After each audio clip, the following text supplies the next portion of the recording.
ओम शांति। कोई चीज़ फ्री में मिल जाती है तो उसकी इतनी वैल्यू नहीं करते हम, और जो चीज़ रोज़ बिना मेहनत के मिल रही हो उसकी तो जैसे आदत हो जाती है। वैसे ही जब हम ज्ञान सुनते हैं, रोज़ वही बातें सुनते हैं, तो बहुत बच्चे सिर्फ नियम प्रमाण सुन लेते हैं। जब किसी बच्चे के माँ बाप अपनी ज़मीन गिरवी रखकर अपने बच्चे को पढ़ाते हैं तो वो बच्चा उस पढ़ाई में बोरियत फील नहीं करेगा। उसको पता है कि मुझे पढ़कर आगे बढ़ना है, मेरे माँ बाप ने मेरे लिए ज़मीन को गिरवी रखा है। उसके मन में एक भावना जुड़ जाती है कि इस पढ़ाई की बहुत कीमत है, वो हर पल का लाभ उठाएगा।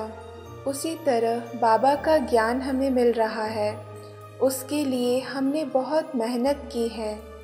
भक्ति मार्ग में शायद हमने खून से भी लिखा होगा कि आप आएंगे तो हम आपके होकर रहेंगे।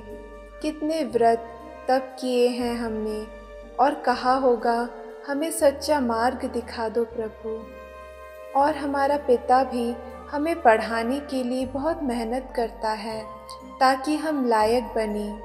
बाबा कहते भी हैं मेरी दाढ़ी की लाज रखना। इसीलिए ये ज्ञान फ्री नहीं है, हमने इसकी कीमत चुकाई है। इसीलिए बहुत ध्यान से इसे पढ़ें और धारण करें। याद की यात्रा में होते हुए भी मुख्य किस गुण स्वरूप हो।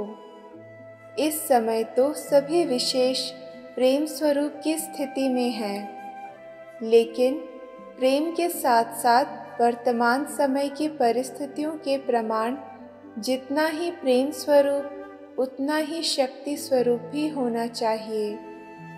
जब देवियों के चित्र बनाते हैं, काली के सिवाय बाकी जो भी देवियां हैं उन्हों के नयन हमेशा गीले दिखाते हैं, प्रेम में जैसे डूबे हुए नयन दिखाते हैं। और साथ साथ जो उनका चेहरा आदि बनाते हैं तो उनकी सूरत से ही शक्ति के संस्कार देखने में आते हैं। लेकिन नयनों में प्रेम, दया, शीतलता देखने में आती है।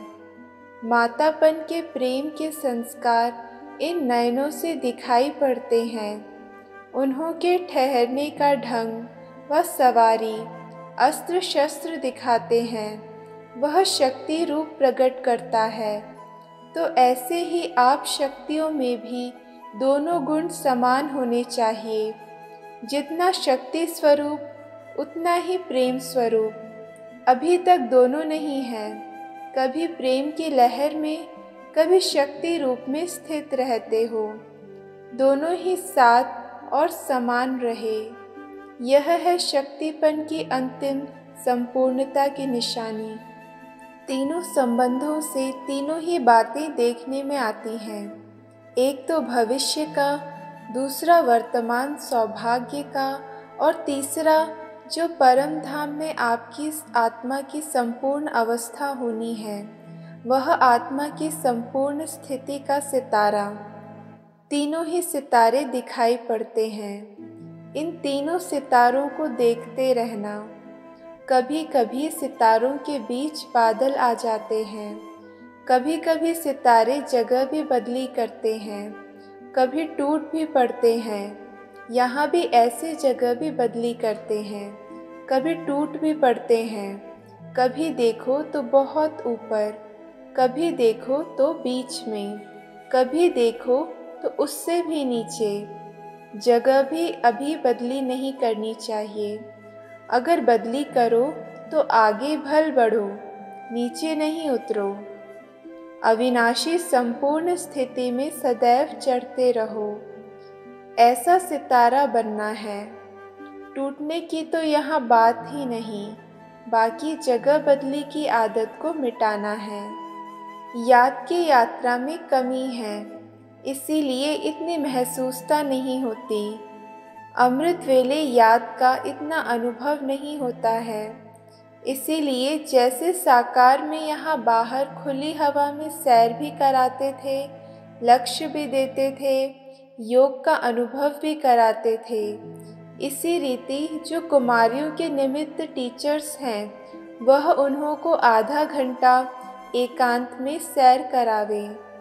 जैसे शुरू में तुम अलग अलग जाकर बैठते थे, सागर के किनारे कोई कहाँ जाकर बैठते थे, ऐसी प्रैक्टिस कराओ। फिर शाम के समय भी 7 से 7:30 तक यह समय विशेष अच्छा होता है। जैसे अमृत वेले का सतोगुणी टाइम होता है, वैसे यह शाम का टाइम भी सतोगुणी है। सैर पर भी इसी टाइम निकलते हैं। उसी समय संगठन में योग कराओ और बीच बीच में अव्यक्त रूप से बोलते रहो। कोई का बुद्धि योग यहाँ वहाँ होगा तो फिर अटेंशन खींचेगा। भाषण करना, प्रदर्शनी में समझाना, यह तो आजकल के स्कूलों की कुमारियों को 1 सप्ताह ट्रेनिंग दे दो तो बहुत अच्छा समझा लेंगी। लेकिन यह तो जीवन में अतीन्द्रिय सुख का अनुभव करना है ना। जब याद की यात्रा का अनुभव करेंगे तो अव्यक्त स्थिति का प्रभाव आपके नयनों से, चलन से प्रत्यक्ष देखने में आएगा। एक बात खास ध्यान में रखनी है कि एक दो के संस्कारों को जान करके, एक दो के स्नेह में एक दो से बिल्कुल मिलजुल कर रहना है।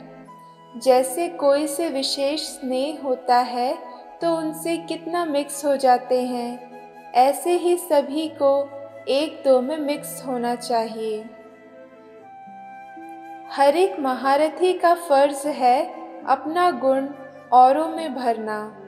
जैसे ज्ञान का दान देना होता है, वैसे गुणों का भी दान करना चाहिए। जैसे ज्ञान रत्नों का दान करते हो, इसलिए महारथी कहलाए जाते हो, वैसे गुणों का दान भी बहुत बड़ा दान है। ज्ञान देना तो सहज है, गुणों का दान देना इसमें ज़रा मेहनत है।